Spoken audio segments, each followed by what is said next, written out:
Morning, everyone. I'm Larry Livingston, Chair of the HMA. Thanks for joining us today and attending this information session. During this event, we will be going over the resources HMA members have available to them that can be used for employee retention. This session was arranged by the HMA GEARS team, whose purpose is to support our members in attracting and retaining employees. Please note that this is also being recorded to share online with our members to look back on. The HMA is very grateful to have received support and funding from Huron County SLED, supporting local economic development, and the Ontario Job Creation Partnership. GEARS stands for General Employee Attraction and Retention Strategies.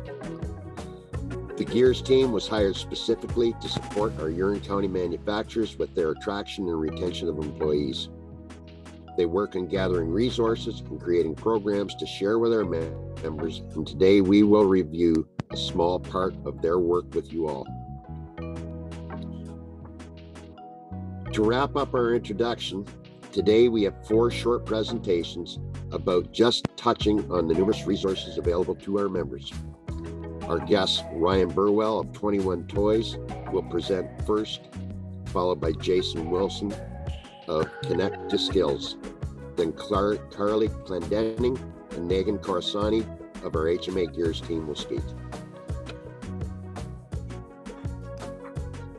There will be plenty of time after everyone's presented for questions, so please send them through the chat box and we can unmute at the end to ask questions. Now, I will introduce Ryan Burwell as he's the Director of Training and Facilitation at 21 Toys.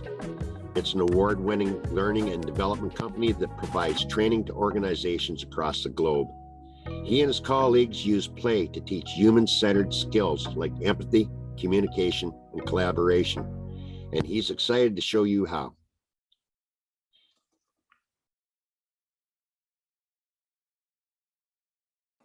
All right, thank you very much, Larry, and for all of you for joining us today for this demo here. I am genuinely excited to be able to tell you a little bit about how we use play as a training tool, and also as a tool to be able to make sure that employees feel heard, feel engaged, and that they want to stick around. So I'm going to talk for probably about 10 to 15 minutes, and we'll make sure that we have lots of time for questions at the end, and I also want to get to those other amazing speakers that we have lined up here. So let's start off with just a quick little overview. I like to be able to answer a question that's probably on everyone's mind right off the get-go, which is what's up with the name 21 Toys? As Larry points out, we are a learning and development company, but we are also a very proudly a play-based toy company as well. So let's actually start with why we think toys and play are so important. So the toys that we manufacture and design ourselves, that we use in our training, we really think about them as they're collaborative experiences, and collaborative experiences for all ages. Like, we really think it's a shame that we got told when we entered grade 1 that suddenly play was the opposite of work. I mean, that's around the time when suddenly play is for recess, and if you were a student like me, you probably got yelled at in grade 1, 2 for playing around when you shouldn't. We really do think that it needs to be corrected. Like, humans are programmed to play, and play brings us joy, and these days, joy is certainly something that is in short supply, and we need to make sure that there's opportunities for play.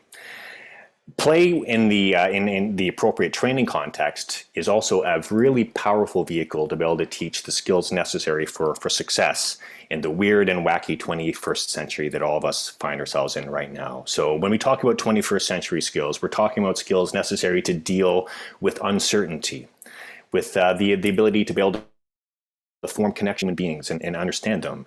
It's these types of skills that allow us to be agile amidst all of the curveballs that the 21st century seems pretty set on throwing our way. And as Larry mentioned in the introduction, we get to play with organizations all over the world. So we use our toys and our play-based workshops to be able to train teams. Right now, we've actually worked with teams in 52 different countries and counting. I think the most recent country that we added to our list was Fiji, which is pretty cool. We had a professional surfer who actually took our training and bought our toys, who wants to use it for team building in Fiji, which was pretty cool. Now, speaking of that, like we work with surfers, we work with a bunch of other people as well. So let's take a look at just a representative sample of some of the organizations that we've had the pleasure of providing workplace training for. And it's a pretty mixed bag. And this is not an exhaustive list, but it gives you a sense of just the scope. So we've done work with the manufacturing sector. So we've worked with like General Motors. And we worked with retail. So we did a big session for Loblaws. We've worked with all the big banks in Canada and a ton in the United States and in Europe as well. We work for nonprofits like the Alzheimer's Society, for hospitality like the Fairmont hotels and resorts chains, post-secondary, consultancies, law firms. All of these organizations come to us for one very, very important reason, is because all of them are committed to investing in the human beings that they have on their teams and the human beings that they serve in their role as organizations. So there's a quote that I've seen sort of circulating around a lot that I think really sums up the reason why all of these organizations have brought us in to be able to provide training for their employees over the last 10 years that we've been in business. And it comes from Richard Branson. And I really love this because I think it cuts to the heart about the idea of investing in human beings for long-term economic success. So Branson says that to train people well enough so that they can leave, treat them well enough so that they don't want to.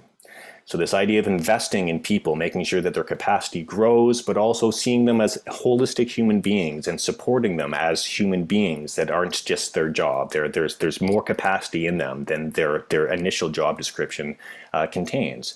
And when we treat them like that, they tend to grow and they stay.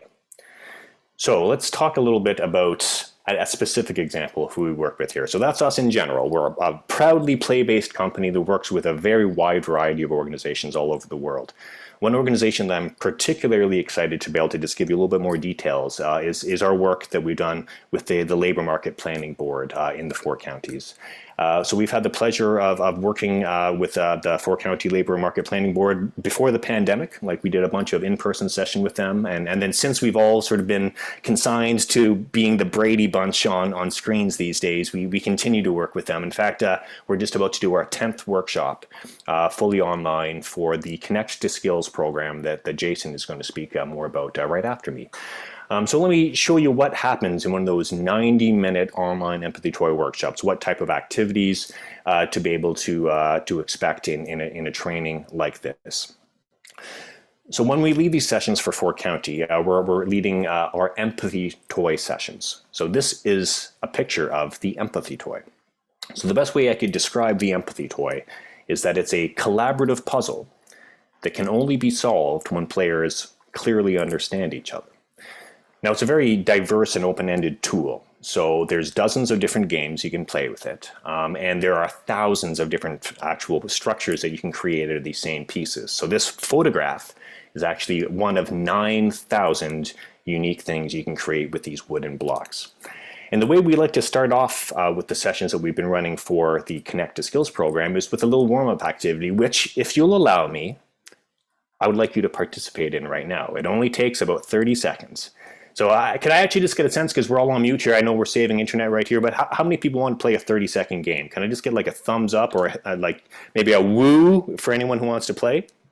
Woo! Woo! Okay, excellent. Okay, cool, excellent. I'm hearing some hooting and hollering, and I'm seeing some thumbs up. All right, so let's play. This is the same type of game that we started at the beginning of the workshops we've been given. So this thing on your screen, I have a game-based challenge for y'all.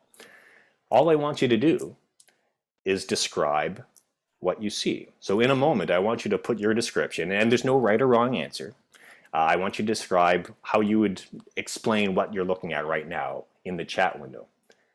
But the catch is you can only use 5 words maximum, and you only have 30 seconds to come up with your explanation. So over to the chat window right now, your 30 seconds just started. Let's see what types of descriptions we can come up with as a team. Who would have thought that you would get homework on a call like this, right? Grandfather clock. Oh, no, grandfather clock. I can see grandfather clock in there. Yeah. We still have 15 seconds too. That's still tons of time. Lots of times to think about this. I just wrote in arrow-based treehouse. Arrow-based treehouse. Okay, I dig that. And that's the end of our 30 seconds here too. So like if you're still writing yours, like again, I don't want to alienate people that I've just met here. So if you're still writing it, I'm going to very slowly open up the chat window because I'm genuinely interested to hear and see what other people wrote here. All right, so just a cursory glance here at the chat window. I just want to read out a couple things that we used as descriptions on top of the ones that we heard there. So Brad sees a direction, castle, or sign. And Carly sees arrows and gears. Dana, and you're here. Excellent. Hey, Dana. Sees upright figure with arrows and gears. Ooh, I like this. I think this is Payton, who sees Salvador Dali's clock tower, too. All right. There's an art history major in there. I love that here. Arrow-based treehouse geared arrow robot. Interesting.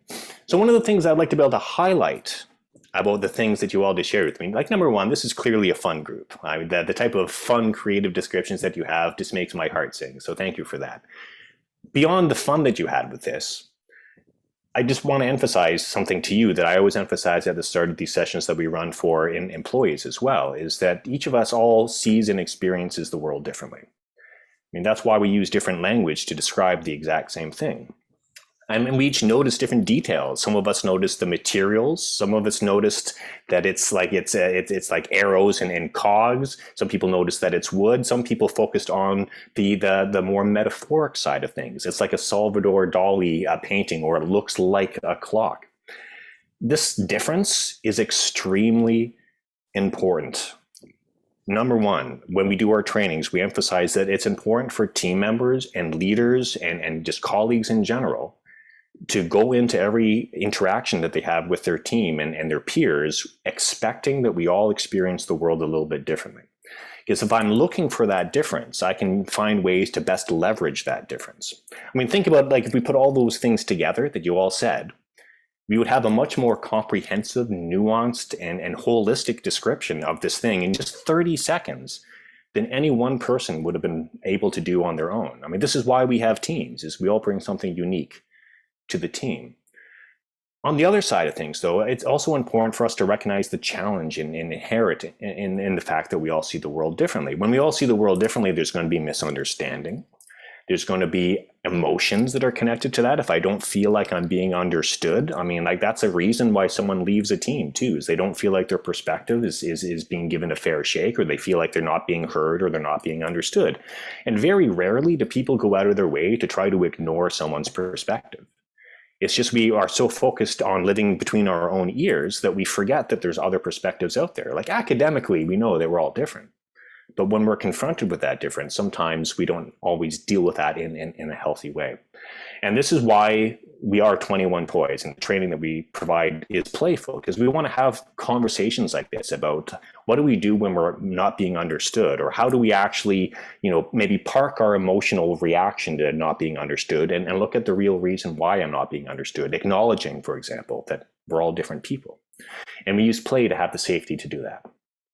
So if we were to play this in a full workshop, that little activity that I just took you through right now, I mean, that's how we kick things off here. So just to have a little bit of fun, to get a sense that we all speak a little bit differently.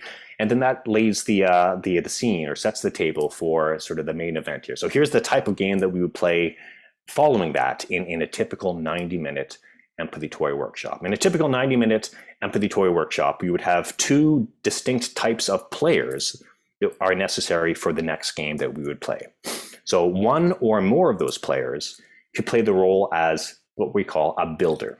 So builders, we actually send them the physical version of the toy. So just in case you can't see my screen very clearly on my little Zoom window here, I'll show you a picture on my screen. So these physical toys we ship all over the world, and these are the players to keep afterwards. So when we play with the Connect2Skills program, we actually sent these toys to the instructors of that program, and they just keep these. The other people that don't actually have the toy, so in the Connect2Skills program, that's the participants in the program, they're all guides. We send them a photograph of one of those 9,000 shapes that they need to describe so that the people can recreate it. Seems simple enough, right? But remember, just from that initial activity, we understand that we all experience the world differently. We're all going to explain the exact same thing a little bit differently. So just by itself, trying to describe something that's new to someone that has never seen it before is going to have lots of opportunity for different communication styles to be understood, and for maybe some miscommunication to happen. And we need to talk about that. How do we navigate that? We also make it a little bit more challenging. It's not just describing the same shape. Let me show you the types of photographs that we would send the other participants in the activity. These 3 photographs on your screen, these are all of the exact same shape, just taken from different perspectives. So one, we've got it head on, one we see the bottom, one we see sort of the top. And we tell the participants that we have these different perspectives, but each participant that is a guide that has to describe this will be sent a different one of these perspectives. So the exercise now, it's not just about learning all the different ways we communicate and navigating the miscommunications that happen along the way. This becomes an exercise in listening too. So I can't just focus on describing what I see. I have to listen to what my colleagues or what my direct reports or whoever else is on the call, I have to listen to them and how they're describing what they're seeing. And that practice of giving space, providing patience, inviting other people to share their perspective, knowing that that's going to fill in gaps in my own understanding, that's a huge takeaway for the activity. So this game typically takes about 20 minutes to be able to play. Afterwards, we have a discussion. Now, regardless of how the game ends, sometimes the players get it perfect and it's amazing. Sometimes they get it sort of perfect. Sometimes we take a look at our puzzles and everything is upside down and backwards. Regardless of the result, we still have a conversation about it. And that's where the value of this training comes in. So because we've had fun, because we've set the table to be able to be joyful and open-minded about the conversations, we can have really important conversations. Number one, about what did we do really well as a team to build understanding? How did we support each other?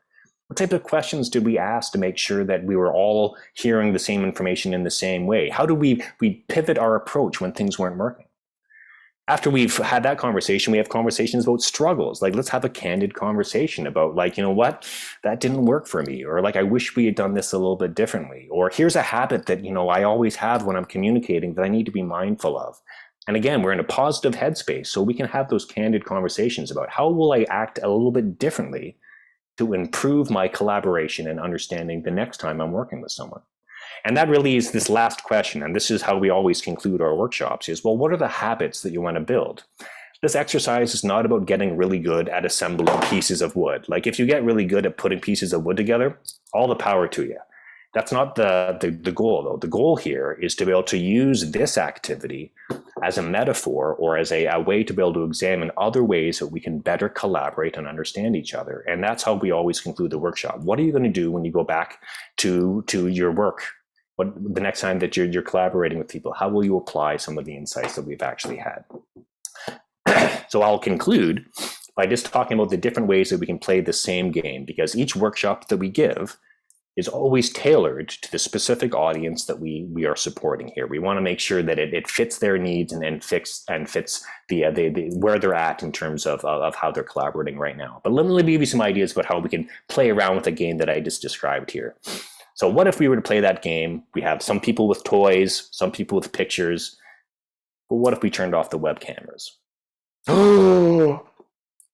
Everyone's on mute and I can't see them too, so I'm gasping on your behalf. I got you covered. Don't worry about that. So what would happen if, like, again, we don't have that feedback on the actual call when I'm trying to be able to provide instructions, where I don't have like facial expressions or anything? So it's like a conference call type of collaboration here. Or what if I did something as simple as just changed up the teams? So I mentioned when we play with the Connect2Skills program, we usually have one of the instructors of that program as the person who's the builder. So all their students are describing to them how to build this. But what if we sent a toy to one of the students too, and then we switched up the roles? So now the student had to actually receive that instruction. All their assumptions about what it took to provide really effective instruction to the builder, they have a chance to be able to examine those assumptions. So it's like, does that work for me? Or what if I just changed up like the number of builders? What if I added more builders or took away builders? I could set up a whole bunch of different scenarios based on the type of collaboration that we're trying to explore with the game. And finally, what if we explored some other limits about like our virtual collaboration right now? Like so much of what happens on a team right now, we're sending messages to each other. We're sending emails and text messages or Slack messages. And of course, that's a very different way to build shared understanding. So what if we explored that with a game? What if we play that whole game all through the chat window of Zoom or through a Slack message?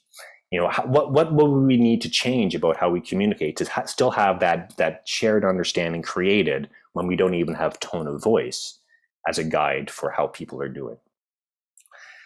So the workshop that I just described, that was a 90-minute workshop. We would have that intro game, and then we would play 2 of those longer form games using some of those game variables I just talked about. So this workshop overall, though, was fairly flexible. We have a half-day version of it as well, so it's up to about 3 hours. We can deal up to 100 people at a time. In fact, like even more than that, for the larger groups, we bring in more facilitators and we use breakout rooms so that people can play their games in their own individual breakout rooms. We actually just did a session for over 200 people all at the same time, and it was still a high touch, highly engaging experience. And we always tailor it, as I mentioned. So I showed you some of the game variables because we want to make sure that this is a workshop that fits your team, that fits your needs. So we're always able to tailor that. Here are some of the common themes that we actually have about like just collaboration and leadership, effective communication, team building and wellness, diversity and inclusion, creativity within the constraints of online work. All of those are starting points. We would have a conversation with you to really dial in what is it that you want to get out of this session. So if that is something that you're interested in, I know that Jason is going to speak to you a little bit more about the Connect2Skills program, which is the program that we've been involved with quite a bit here. But I also wanted to make sure if you have any questions about some of the materials that I just shared here, here's my email. It's really nice, my name, and then the company I'm so happy to be able to work with. So I'll leave it off there and hand it over to Jason to be able to tell you a little bit more about the Connect2Skills program. Thank you very much, everyone, for listening. Thank you, Ryan. Yes, thank you, Ryan.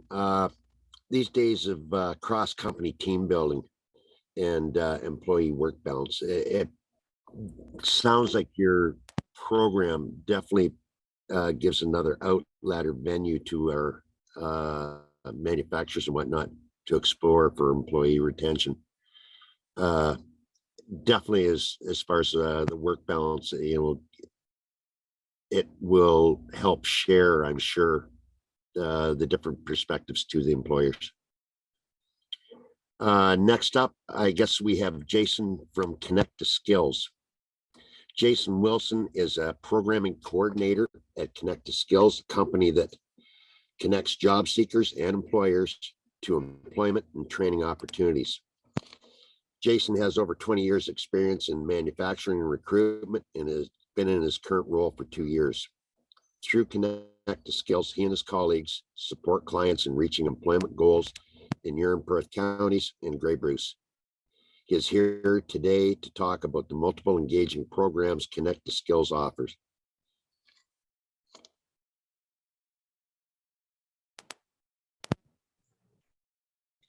Thanks, Larry. Hello, everybody, and thanks for having me, HMA. This is a fantastic opportunity. And to Ryan, obviously, Ryan's been in our program, and our participants absolutely love the training he brings to the table and some of the advantages to the 21 toys, not only just what they talked about, but it's great for, especially when we talk manufacturing, when we talk about not only being the trainee, being new, but also being the trainer and how to communicate properly with, if you're loading a part into a machine or what have you, or anything in manufacturing, it really teaches the trainer how to communicate and be more specific in the training so that new trainer or trainee can catch on to the training more quickly and add value to the organization and get up and running quicker. So thanks again, Ryan, and highly recommend having Ryan come into your organization and do some of that training. A little bit about Connect2Skills. I'm just going to share my screen here for those of you who maybe aren't familiar with our program. So we've got 3 industries that we serve: construction, manufacturing, hospitality, and tourism. construction, we just started a couple of months ago, so and it's going extremely well.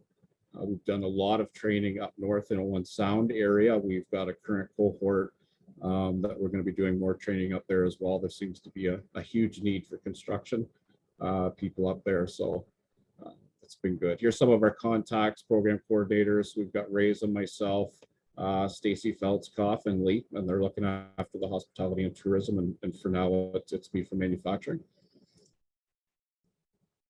So 4 County Labor Market Planning Board, we're located out of Walkerton, and it's a lot of research. So they plan and promote local labor market strategies to meet the challenges of a changing economy. And we are the providers of Connect2Skills. Connect2Skills is funded through Employment Ontario by Ministry of Labor, Training and Skills Development of the federal government. And we serve Bruce Grey, Huron and Perth counties. What we do, free skills training for eligible individuals who are over 18, unemployed, or work less than 20 hours per week, and currently not in school. So it's a 4-week hospitality and tourism plus manufacturing program, and the construction's actually 6 weeks, and 2 of those weeks is hands-on training. But we provide certifications in construction. We have some of the hands-on, like skid steer, telehandler, the working at heights and the scaffolding and all that. So there's a lot of certifications that the construction crew gets out of that. And then we've got a 2-week job placement for matching and support. And this here is key. I know, coming from manufacturing myself and hiring new people, hiring's always a risk. You want to hire the best person for the job. But at the same time, how many people stick around, make it through the 3 months and such? So that 2-week, I think, is key, because typically I found you'll know if somebody's going to work out within a few days. Certainly at the end of 2 weeks, you've got a really good feel for a new hire. So I mean, we cover training expense for that. So I mean, really, you can't go wrong with bringing someone in through our program. We work very closely, not only with the participant that goes into the 2-week job placement, with also with the employer as well.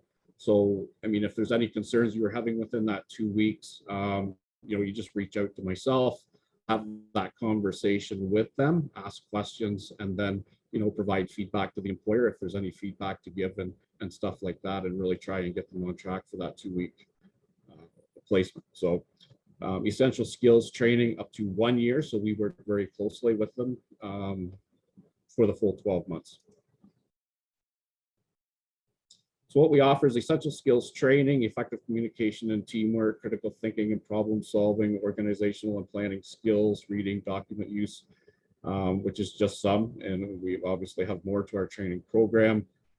Some of the certs that we hook them up with is the WMIS, AODA, Health and Safety Awareness, Lean, and 5S process. And myself and Jeff, the instructor, I work closely with Jeff when we do the Lean and 5S process.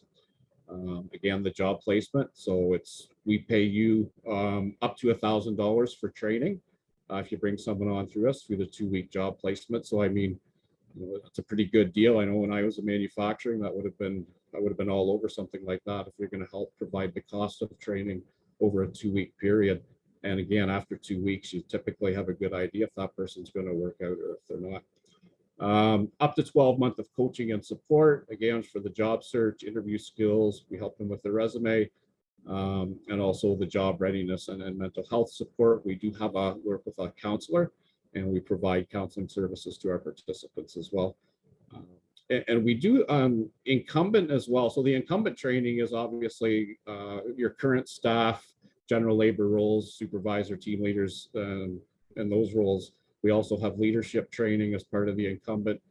And I mean, all this stuff that we can cover, and we can customize a lot of our training too. So if you don't see a certification here that you would like within your organization, before you go out and reach out on your own, come to us and say, hey, I'd like to get some certifications or some training in this or that. Can you help provide that? And we can definitely look into it and cover it through our funding to give you guys access to extra training that maybe we don't have listed here, to customize it to your needs.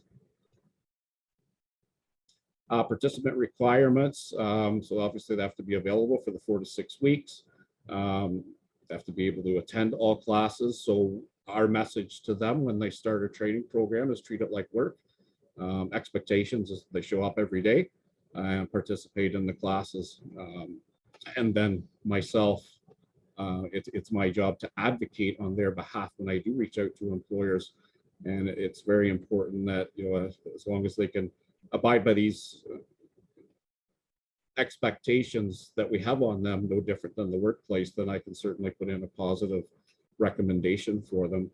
And that's kind of the way that rolls out. So they need to have a computer and a webcam to be in our program, complete all assignments and certifications, and then also to complete the 2-week job placement in order to successfully finish the program. So that's where it's nice to get employers on board, let's help these people out. Let's give them that 2-week job placement where we're providing the training reimbursement for, and give them some experience, and hopefully they would work out for the ultimate goal, which is long-term employment.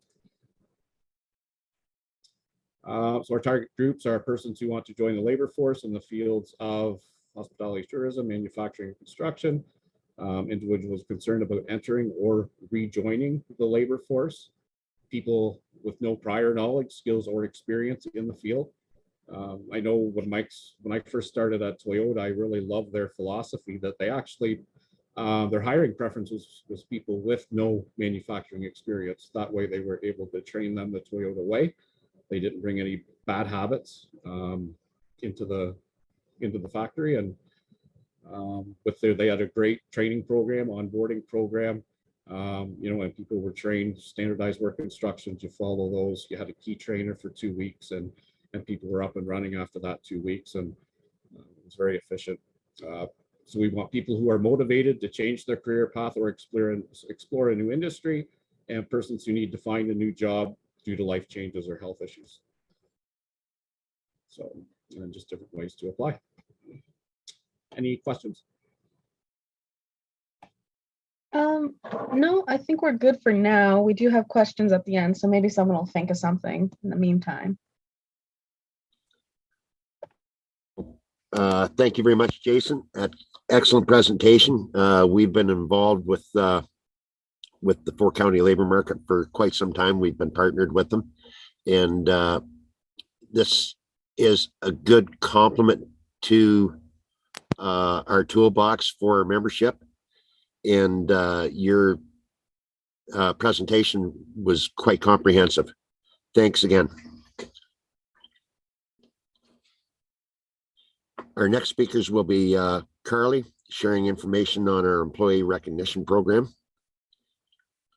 Hello, everyone. I am Carly, and I am the Recognition Project Assistant with the HMA GEARS program. And I'm just going to talk to you today a little bit about the recognition program that we have developed. So we have our bronze tier, and it's went from April 1st, 2021 to September 30th, 2021. There were 2,000 service hours needed. There were 900 required in the period and 1,100 retroactive. So that was before April 1st. There were 10 enrichment hours required in the period, with 5 being retroactive. And 100 hours employer-specific goals, 30 hours in the period, and 70 retroactive. This tier was awarded on December 9th, 2021, and the certificates and the gifts were handed out to the manufacturers. Tiny Footprint Home Design Concrete each had employees recognized. The silver tier, it goes from September 1st, 2021 to December 31st, 2021. There are 4,000 service hours required in the period, with 2,500 retroactive. 15 enrichment hours are included in the qualification period, so 10 in the period and 5 retroactive. And any courses taken through Connect2Skills do count towards the enrichment hours. There are 100 hours employer-specific goals required, 75 hours in the period and 25 retroactive. And for further clarification, enrichment hours are any courses that have been taken to further the employee's job. Example, health and safety training or anything specific for the job. We have our gold tier. It is from April 1st, 2021 to January 31st, 2022. There are 5,000 service hours needed, 1,700 hours in the period, and 3,300 retroactive. There are 20 enrichment hours, 15 hours in the period, and 5 retroactive.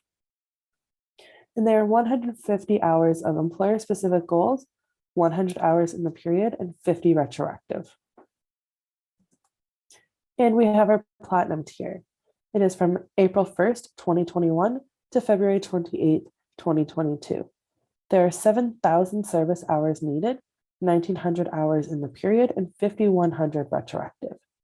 25 enrichment hours are needed, 20 hours in the period with 5 retroactive, and 250 hours employer-specific goals.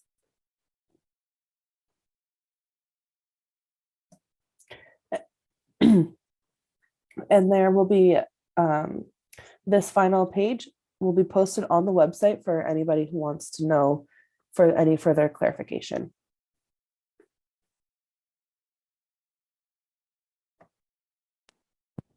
Thank you, Carly. Great job. This portion of the GEARS program will constantly evolve to better suit the needs of our membership and their employees.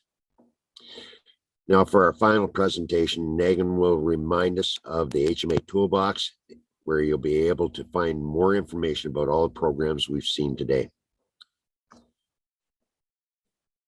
Thank you very much, Larry. Hello, everyone. My name is Negin Krasani. I'm the HMA GEARS Toolbox Project Assistant. Very happy to be with all of you today, meeting new friends and being able to give a glimpse of our toolbox. So, Peyton, if you allow me, I can share my screen. So if you go to our website, which is huronmanufacturing.ca, on the top of the page, you see this GEARS Toolbox member login. And when you click on this, it asks you to put your username and password. And if you have those information handy or have saved it already, you just log in. But if for whatever reason you have lost your password, you can click here. There's this line that says lost your password. When you click here, it actually asks you to put your email address, and the email address that you have used for the first time to log into our website should be used again. And then the password will be sent to you and you can reset it to your desired one. But let's pretend that you have that information and you just log in. Then you come to this page that has the members' resources. And we have categorized all the resources under 6 main categories.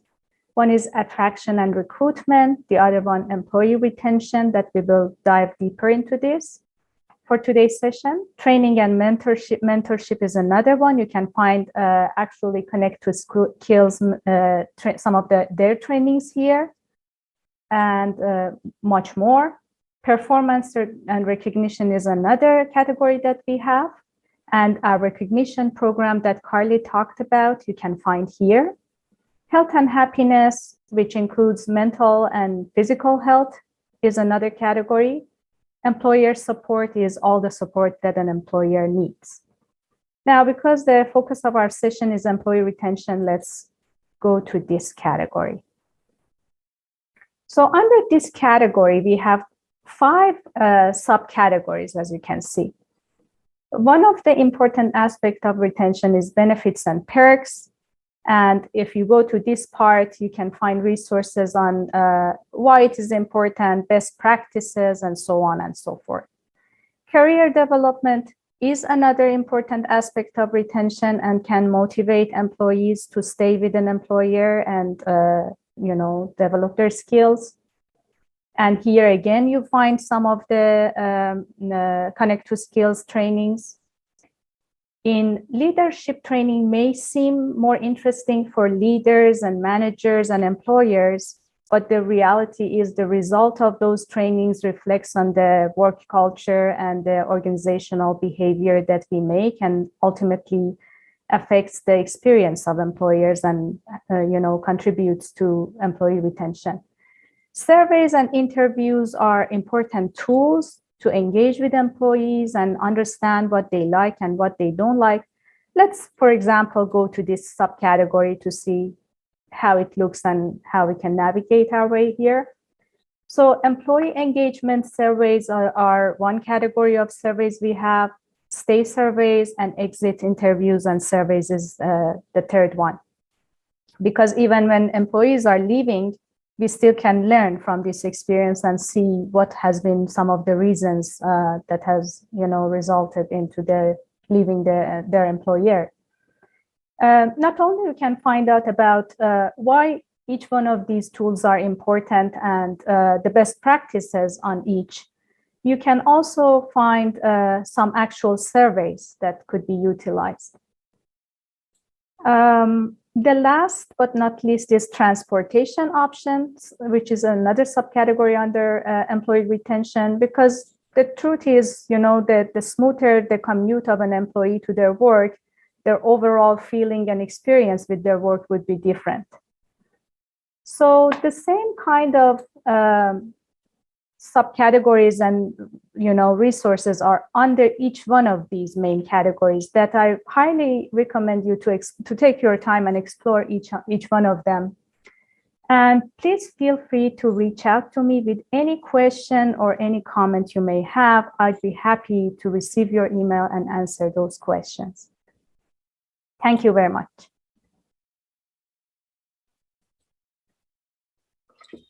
Thank you, Megan. Excellent work. Like the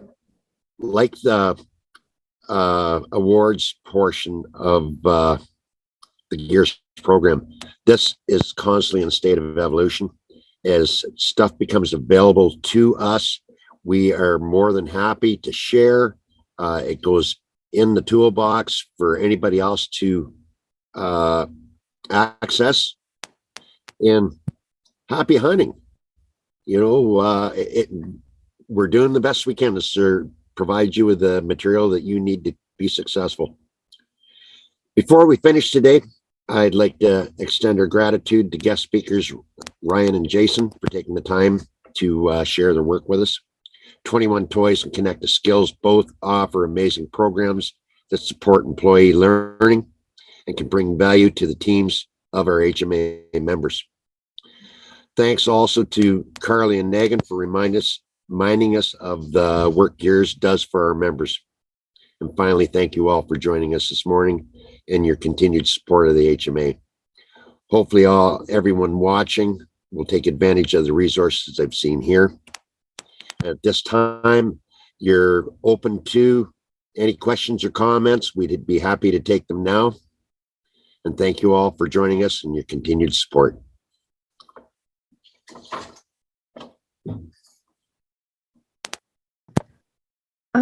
Okay, so I'll read out some questions here. I see Matt's already got one, but if anyone else has any, happily take them. I have one too, but we'll get to Matt's first. Can we still register for any tiers that passed for the recognition program, and when is the next tier being awarded? Carly, I believe you might be able to shed some light on that a little. So Matt, to answer your question, this is in a constant state of evolution, as Larry had said, and the dates are kind of being played with a little bit right now. So to answer your question, it was supposed to be Thursday, the registration deadline, but that may be changing. But that will be, we'll be letting everyone know as soon as we know for sure what is going on. Okay, sounds good. I have a question for Jason and Ryan a little bit. Thank you, Carly, I should say. If someone were wanting to get involved in Ryan's program at 21 Toys, how would they do that through Connect2Skills? What would the process look like there? So just reach out to myself, or you can reach out to c2assetplanningboard.ca to inquire about any incumbent training that you're looking for. But yeah, you can reach out to me directly, and we can definitely work on setting things up. Thank you everyone for attending, and another successful event.